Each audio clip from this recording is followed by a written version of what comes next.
Hi, my name is Representative F from Elliott, and you've just been placed on alert.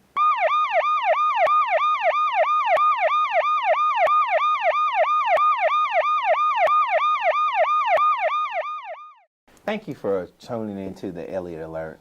My guest today is Chief Brenda Davis-Jones of the Pine Bluff Police Department. Chief Jones is she's historical because she's our first African-American female chief who's doing a lot of great things in the community. So we want her to come on and kind of tell us about some of the things that's happening with Pine Bluff Police Department. Hello, Ms. Jones. Chief Jones. Hi, nice to meet you, and Yes. glad to be on your show. Thank you, thank you. I know our viewers want to know. I want you to tell us a little bit about yourself.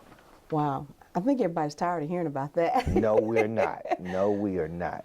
Well, I'm from a little town called Dublin, Georgia. I was raised there and reared there on a pig farm. Okay. And a lot of people laugh when they say that. It says, you were raised on a pig farm? I said, well, yeah, but that was our income and the way we made a living. You know, everything that we ate came off of our farm. Right. Outside of flour and things of that nature, but everything else was raised there on the farm, and that's how we made our living.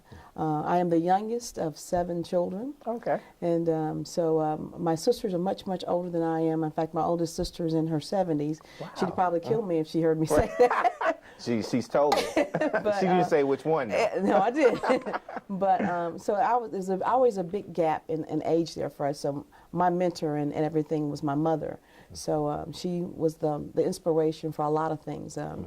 You know, when it comes down to doing some things that's people don't see as a place for a woman to be, she was that one that instilled that in me, that you can do anything you want. She wanted to be a school bus driver. Wow. And they would not let women drive school buses back then because they were manual gears, and there was no power steering. So in a mindset that the woman cannot handle that type of a bus. So they just didn't let women apply. But my mother had been driving a tractor and everything else, Right. so she wanted to apply. And it took her, 4 or 5 times of trying. But in the end, she won her war and was able to become the first female bus driver in Lawrence County. Wow. So that was the kind of motivator I've always had in my life. I have 2 wonderful sons. My oldest one, his name is Carl, and my youngest one is Connor. And everybody always said, what is your biggest achievement in your life? And people might think it might be me being a chief of police. But my biggest achievement is being their mother. It has been an awesome ride trying to raise those young men to be prosperous young men in society. So those were the things that helped me become the woman that I am today. I was raised in the church, have never lost sight of my faith, because I know that's what's got me where I am today. Yes, ma'am. So I'm very happy that my family made that a part of our upbringing, because I think that's where we've lost a lot of people, young people, that we've kind of steered away from our roots. And as we know, even when we were back in my ancestors, that's what kept us bonded together, was our religion and our faith in God. And I think we've totally lost sight of that, and that's what we have to get back into our families and into our mentorship when we mentor children and young people, to let them understand that that has to be a part of your life. Right. Now, I do know that one of the things that you implemented when you came in is most definitely community policing. Yes. And also that the officers communicate more with our citizens and be more accountable to them. Can you tell me a little? Accountability is how we strive to measure. It's a measuring tool, you know. It's not anything to get you in trouble. It's just, to me, a measuring tool to make sure that you're doing your job. So in order for you to be accountable, you have to get out here and let people know that you care. That's the first step in accountability. Right. When people think you care and know you care, when you go over there to ask them some information about a burglary that occurred, they're going to say, oh yeah, I saw that man over here on Jones Street, and he comes over there every day at 2 o'clock to pick up his friend. They'll give you information like that that's going to help you resolve and solve that crime. And that's where we're trying to go. Right. And that's where we want the community, and bridging that gap between the community and the police department, which is so vitally important when we're trying to get crime reduced in Pine Bluff. Right. We have to have both components working together to achieve that common goal. And we tend to want to help more when we think that the police are helping more. And that's what community policing is about. It's nothing new, Ephraim. It's something that we just got away from. Right. You know, when it's just like it takes a village to raise a child. People always got involved in raising each other's children. Right. Well, this is no different than what we're doing with community policing. We're trying to make sure that we take an intricate part and help raising your child to make sure he stays on the right path. Right. And see, one thing that I've learned, and this is even from officers, you encourage them to get out the car and talk to the different residents, go into businesses and say, hey, how you doing? Do you need anything, or how can I assist you? And from my understanding, being here in Pine Bluff, it's like the first time that's happened that the chief has actually encouraged that kind of act with police officers and holding them accountable for it. So I just wanted to thank you in reference to that. I also want to know, how did you become a law enforcement officer? Why not a lawyer, a doctor? Or... Well, you know, it was strictly because I fell in love with a young man back in the day, and he was living in Macon, Georgia, and I needed a job. Right. And at the time, the police department was hiring. I was working part-time at this little store called Sears and Roebuck. It was in the catalog department. And someone came in there and said, I heard you have an associate's degree. And I said, I do. And they said, what is it? And I said, in criminal justice. And they said, well, why are you here at Sears? I said, well, I don't know of anything else I can do with a criminal justice degree. We're hiring at the police department. Wow. And Ephraim, when they told me they was making $14,500 a year, I was just blown out of the water. But the $14,500 I thought they was making was $14.50 an hour. I didn't know it was $14,500 a year. So they got me on a hoodoo. Right. You thought it was way more? I thought it was way more. So that's really how I got into it. That's the honest thing. But what kept me in it is young people. I love working with young people because I think that is a mold to making everything successful. You know, those are our future leaders, our future teachers, our future doctors, our future law enforcement officers. Right. It is so important in instilling them at a very young age about nothing more than accountability and making sure you're responsible for what you do. And I think that's what my law enforcement officers can pass on to them when they get out of their cars. Because when you don't get out of your car, what perception that gives to everybody, that you don't care, and that you're just riding through the neighborhood just because you got to ride. But if you stop and get out of your car and say, hello, Miss Jones, how you doing today? Just want to see if you need anything. Is everything going okay in the neighborhood? That would mean so much to that person. Well, I'm going to go on break, but I want to touch on that subject when we come back. Okay.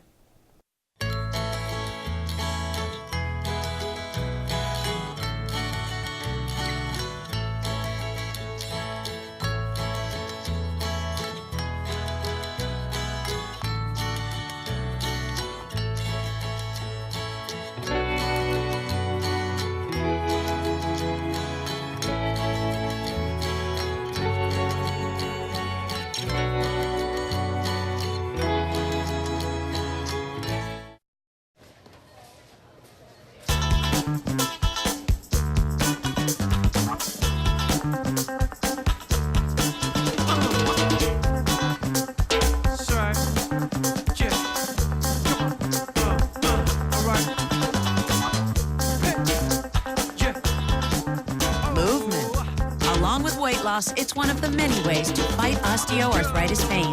For more information on managing pain, go to fightarthritispain.org. Welcome back to the Elliott Alert. I have my dear friend, Chief Brenda Davis Jones of the Pine Bluff Police Department. Chief Jones, we were talking a little bit about community policing and the accountability that you've brought to the department and making sure that the police department has a strong commitment to the community. But I also want to ask you, what is your motto? Well, you know, a long time ago I read this little story, and it was about a girl who was walking on the beach, and there were a bunch of starfish that were laying on the beach, and they were all dying. And as she walked down the beach, she would pick up a starfish and she would throw it back into the ocean. And she kept doing this for a few miles, and she came across this older man, and he walks up to her and he says, "Little girl, what are you doing?" He says, "Well, I'm trying to make a difference. I'm taking these starfish and throwing them back into the ocean so they have a chance to live." Well, he says, "But you're not making a difference, because look down the way here, there's so many of them that are laying on the seashore." And so she picks up one and she tosses it in the ocean and she says, "I just made a difference in that one." Right. And see, that's the concept that I want everybody to understand. You know, one person can make a difference. Right. We don't believe that. But if there were not people like Dr. King Right. and Nelson Mandela and Harriet Tubman with the Underground Railroad, where would we be if those one people that we're talking about did not make a difference? Right. You know, so that's what I tell my officers. They think that a lot of times that they're not making a difference because sometimes they come across the same people that they're locking up over and over again. Well, you don't know what may have happened by you taking that one person off the street if it was just for overnight. Here in the city of Pine Bluff, we have a huge problem with domestic violence. Right. And, you know, a lot of times we have to lock up the husband or the boyfriend, and we keep them overnight. Now, what if we did not have that rule, where we didn't have to require them if there was an aggressor at the scene, that we didn't lock them up? What if we left them there? Well, when we left, who's to say that something more drastic would not happen? Right. So a lot of times our job, we have to understand that what we do does make a difference. We may not see it on the forefront, but it's there. Right. It's not always visible, it's there. It's kind of like the Lord. We don't see him, but we know he's there. Yeah, and we call on him a All lot. the time. That's right, that's right. Now, let me ask you, did you ever feel that you would reach the rank of chief of police? I never thought I would. If somebody would have told me 26 years ago, well, you know, I had my first chief job back in '05 at college. If they would have ever told me that I would have reached those plateaus, I would have said, there's no way. You got to understand that law enforcement is usually a male-dominated profession. It is. And it is. regardless of how we try to sugarcoat it or put it any other kind of way, it's generally a male-dominated profession.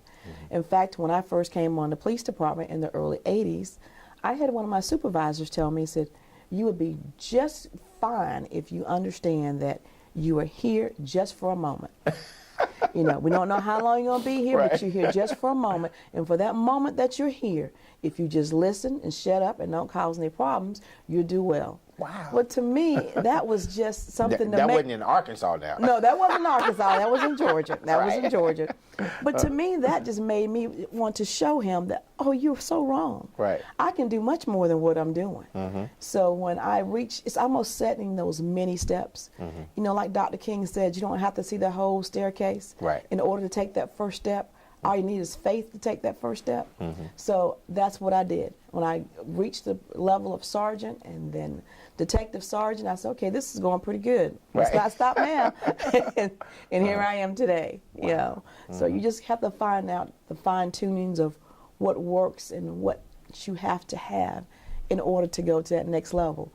One of the things that was a huge thing with my department was you had to be an FBI graduate, National Academy graduate. Well, there had never been a woman to go before from my department. Wow. And so because usually it's a 4-month away from your family, and we have children, and we just don't want to give up that time. Well, with me, it was just the opposite. You know, I said, you know what, if that's what I got to do, I'm going to make that sacrifice. My children will understand later on. So I went to Quantico, Virginia for a little over 3 months and graduated from the FBI National Academy back in '02. And that to me was one of those tools that you had to have for the trade.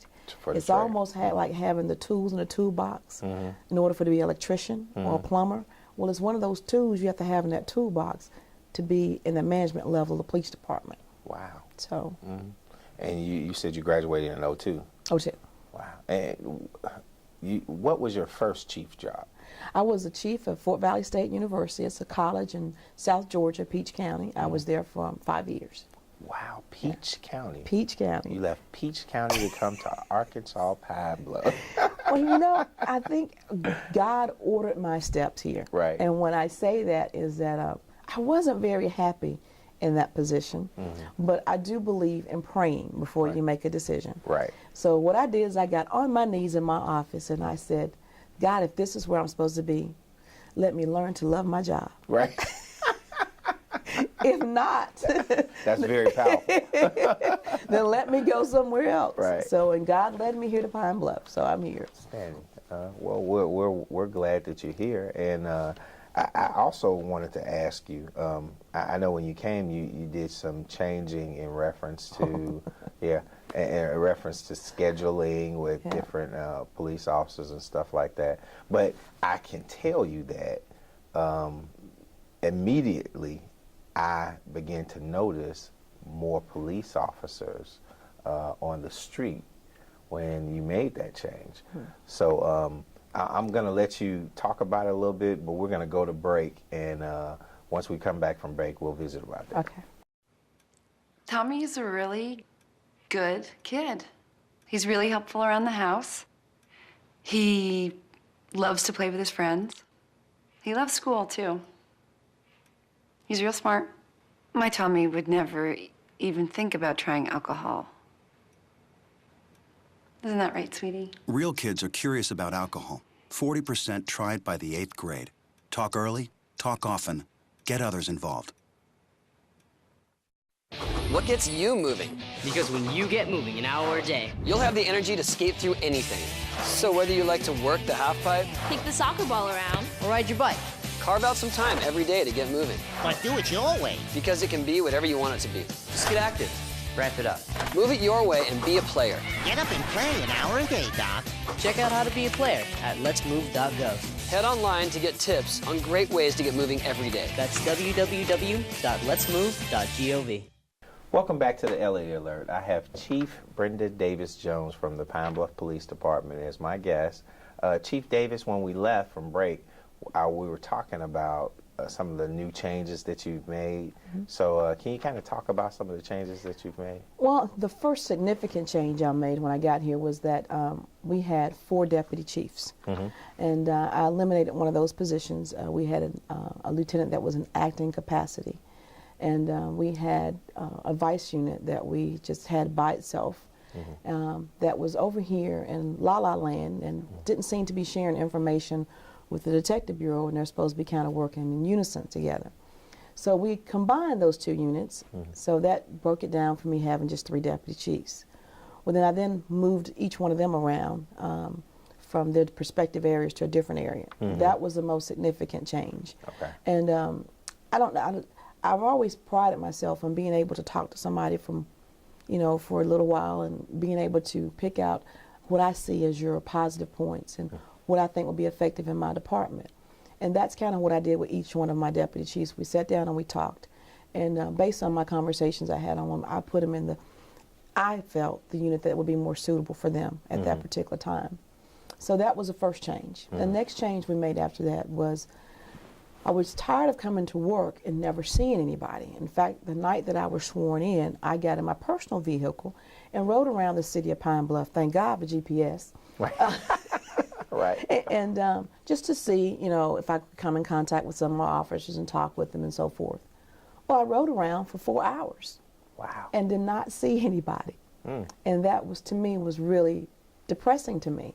I said, if I am out here looking for them and riding from street to street, now mind you, I probably didn't know all the, the main thoroughfares and everything else, but if I'm riding around this prospective area and I can't see one police officer, there's got to be something wrong with that.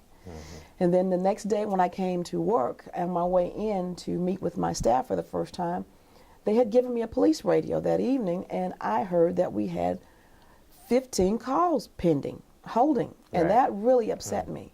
And I said, okay, this is something that we've got to address immediately.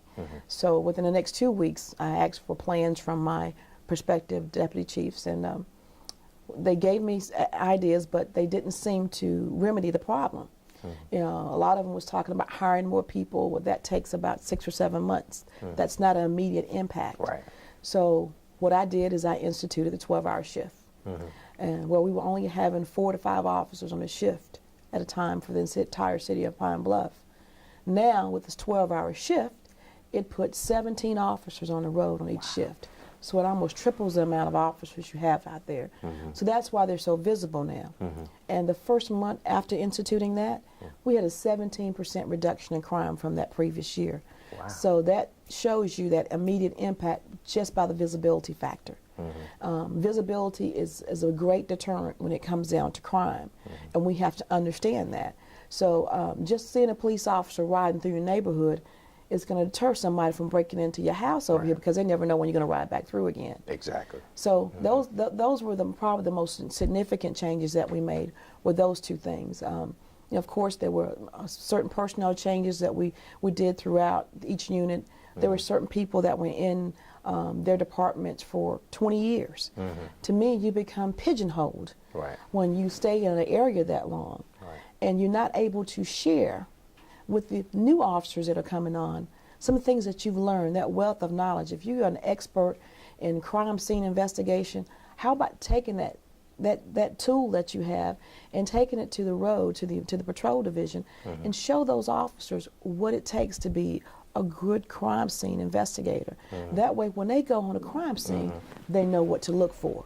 Because you got somebody that's kind of helped them and guided them in that path that they need to get that part of their profession a little bit more fine-tuned. So they'll actually be armed with those tools. So if they come across something, because generally the patrol officer, the one who's on the street, is the first person who comes in contact. So with that information, they should be able to spot and know that there may be a little bit more something that's going on right here. Maybe I need to contact a detective. Exactly. So that's what that is all about. When you cross-reference jobs like that, you know, everybody thought that when I was at Macon Police Department, I was being moved so much that was really a punishment. That's what they thought they were doing. But to me, it was something that showed me so much about law enforcement. Because there was no area of law enforcement now that I wasn't familiar with. I mean, I know about animal control and the jail, and you know, you name all those intricate investigations and patrol and fiscal management. I learned more in fiscal management than I possibly could have ever learned in any area of law enforcement, about the process of doing a budget and what it takes to get one passed through Public Safety Committee and then through City Council. Those things were intricate to me now as a manager. And I have Assistant Chief Whitfield. He's always joking with me. He said, "Chief, how do you know so much about so many things when it comes out of law enforcement?" I said, because back in the day, they tried to punish me and move me everywhere, and it really helped me in the long run. So what they were doing is empowering you. That's exactly what they were doing from now. Were giving me that power and that tools that I needed to make sure that I was a good manager when I did have that opportunity to be a leader. And see, that's generally when you're, because you've mentioned your religion, but when you're prayed up, God generally has a way of turning that bad thing into good. Into good. Yes, I'm so glad you said that. You know, we have all these obstacles in our life that we don't understand why they're there, but they're all for a reason of learning. It gives us more power to know when it takes. It's much more hard to go up the hill than it is to come down the hill. So we're going uphill and we're struggling. When we get on the other side, it's just a roller coaster down the end. So by saying that, I want to know, what is your next goal in life? My next goal in life, wow. You know, I love children. I think that is where we have to make our most significant impact in trying to change this world. And so my biggest thing that I would like to have some type of youth committee or some place for our children to go and do things. I think that's the biggest problem in Pine Bluff, is that, you know, idle minds and idle hands just want to find things to do. But we need to have a youth center or something along that. I know the Boys and Girls Club does an outstanding job, but everybody can't go there. And, you know, we need different things like the Boys and Girls Club in different areas of the community. I would like to, when my law enforcement career is over with, look into doing something like that. So let me get this correct. You have an open door policy to where you visit with your officers. I do. You also hold your officers accountable for community policing. I do. And you believe in empowering the youth and working with the youth in our community. Well, we got to keep you around for a while. Well, you know, one of those, back to one of those changes we're talking about. When I first got here, we had this grant that was just sitting there that we were not able to spend any money out of because we could never get to the staffing level that we had. So what we did is we stepped up our recruiting efforts. And I would go out and speak, and I would be a part of their recruiting tool. Right. They used me. Right. You know, and because of that, we have had so many people to apply. Because when they see that there's somebody that looks like you that's in that position, it makes them want to apply. Right. And so when the females, we had such a few females here when I got here. And now we're up to 27. Wow. You know, we're up to 27 females. When we got here, we only had like 12. So we almost doubled what we had. Well, we have doubled what we had in the past. So that was one of those things that, because a lot of times females have a great role when it comes down to certain things, i.e. domestic violence. The last thing a woman wants to do when she's been beat up by her husband or boyfriend or whatever is talk to another man most of the time. Right. She has that sisterhood with a female, and they can offer her some type of sympathy or understanding that maybe you or some other man could not have. Right. So those are kind of things that's helped us a lot in our recruiting efforts, and that we have gone out and we have talked to people and showed them that law enforcement is a great career. Right. This is a career that you can have the biggest impact on people's lives, because you're out here in the community, you're out here where you're visible, and you can make a difference. You can be that one person that makes a difference. Well, thank you so very much, Chief Davis Jones. Thank you. I want to let you know you've just been placed on alert. Thank you. All right. All right.